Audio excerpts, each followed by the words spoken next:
The key advantage of successful architects over any other architects is that they can confidently explain the benefits their clients will get when they entrust their projects with them. They can clearly articulate the problem the clients experience better than the clients can do it themselves. And they have a solution, and they can lead and deliver that solution for their clients. The successful architects are experts in the service they offer. And this is the goal of this presentation, finding your architectural expertise. If you can't explain to others what is your expertise, if you can't explain what kind of benefits your clients will get when working with you, and if you can't share the success outcomes you can generate, this presentation is for you. I'm going to share with you 10 questions that you should be asking yourself in order to build up more confidence around certain areas and eventually become an expert. Because by doing so, you will start noticing that your career is growing and you will be getting better jobs, more money, and eventually you'll be able to start your own business. You should also start paying attention how you spend your time, energy, and money to market your services, because this is what you need to do to fast track your career. Identifying your specialty is probably the most overlooked area. When I started my architectural journey, I was mostly focusing on design and documentation. And I have to be honest with you, I didn't have a great vision, and all I wanted to do is find a job. And I thought I will learn and improve and grow on the job. And later, I realized that to start with, that was true.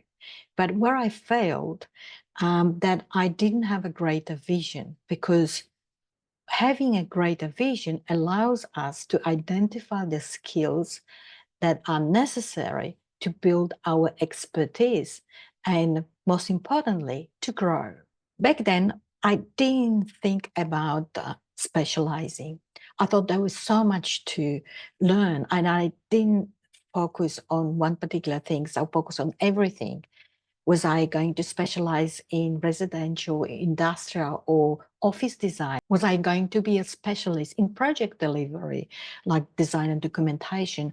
Or was I going to engage with the client to win more projects? But here is what I have discovered. When I started to look for another job, and even though I had so much experience, I couldn't win the job. But this is what I've realized after a while. When I was sharing my experiences and the projects that I have done with the people around me, and I explained that I was able to deliver projects from start to finish with very minimum supervision. One day I got a call and someone invited me for interview.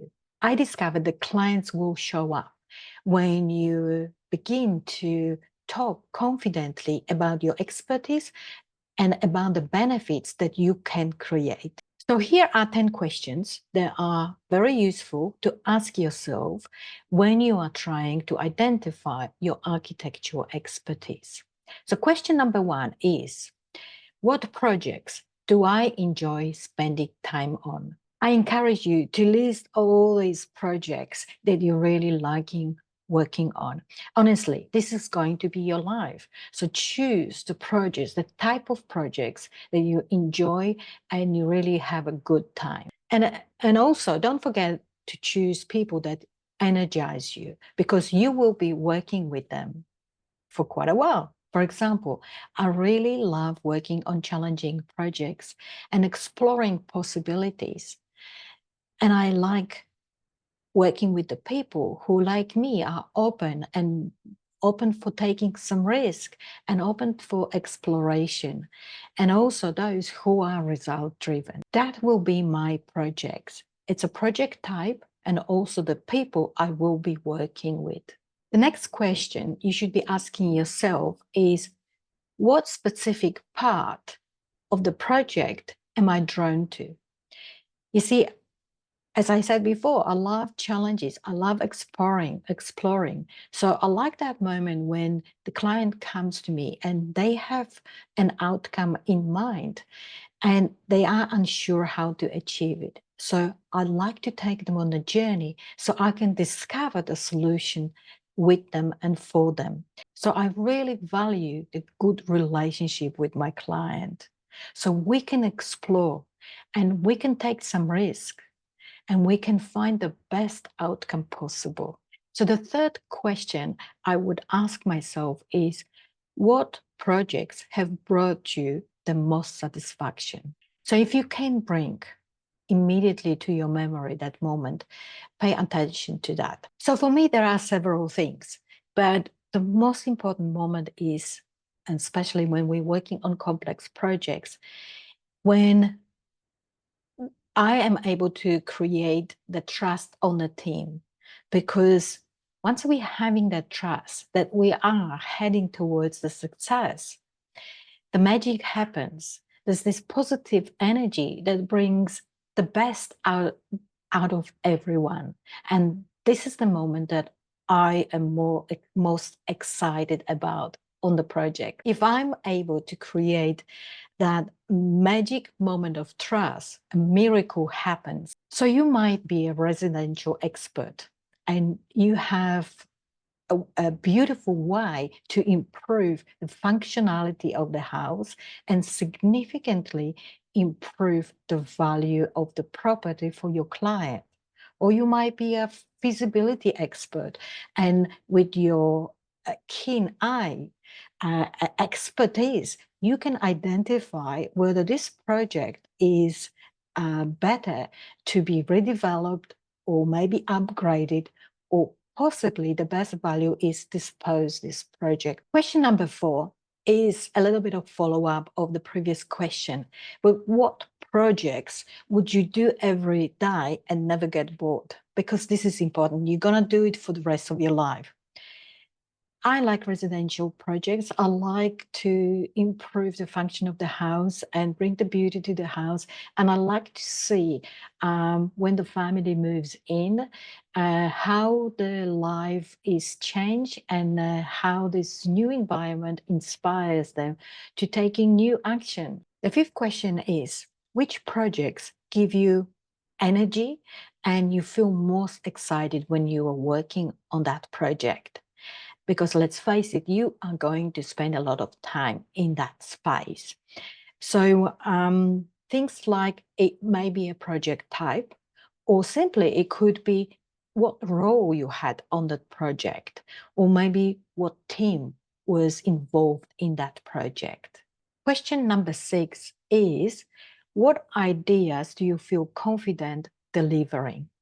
I'm sure you already have some areas that you really like focusing and delivering.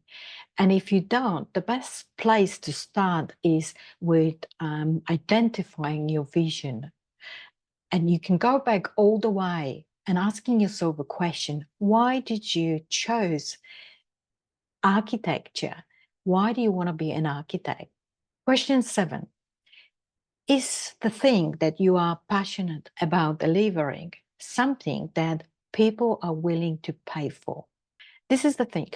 You might be passionate about something and you want to deliver that, but that might not be many people that are willing to pay for that. So the place to start is to broaden that area, to capture more people who will be willing to pay for your service. Because after all, you are in business and you need to have a return on your investment. We need to be able to generate income. Question number 8. If I'm going to invest my time, my energy, and my money, am I able to grow and learn? You see, there is always area for growth. And each project we do, we want to learn because this is our human condition. We need to learn and grow. So we need to be satisfied that every project we take, we are able to grow.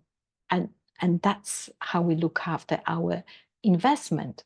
So for example, if your passion is to deliver low energy housing, you need to make sure that each project improves and expands your expertise in that area. Question number 9, how competitive is your expertise? So different expertise have a different competition on the market. For example, if I am able to upgrade a house and reduce the energy consumption, how competitive this expertise is, meaning that will I have more clients coming because this is what many people want. And question number 10, what am I willing to give up if this thing doesn't happen fast? You see, building expertise takes time. When I started, I was a generalist, and there are many generalists on the market. And you know what I mean. Many of them are becoming frustrated because they can't get ahead as fast as they would love to. So I was there too. And when I got it, I decided to add an area of specialty into my service. And so I added property development expertise. And that way I was able to add additional benefits to my clients. And later on, I added another specialty. I became a coach because as I was growing my teams, I realized that I could help my teams to grow faster so they too could step up in their career. So if you don't have your expertise yet, look for opportunities to join other organizations and practice, build up your skills, better up, because this is the only way to step up in your career, make more money, and perhaps start your own business. Seek opportunities to work on different projects, build up your expertise, work with many clients, and this is the way to build your expertise and grow fast. So to grow your architectural career, become an expert. I hope this presentation was useful and I'd like to hear from you. And please add your comments below. And if you have any ideas that I haven't mentioned, how to become an expert, share it with us because our community needs you.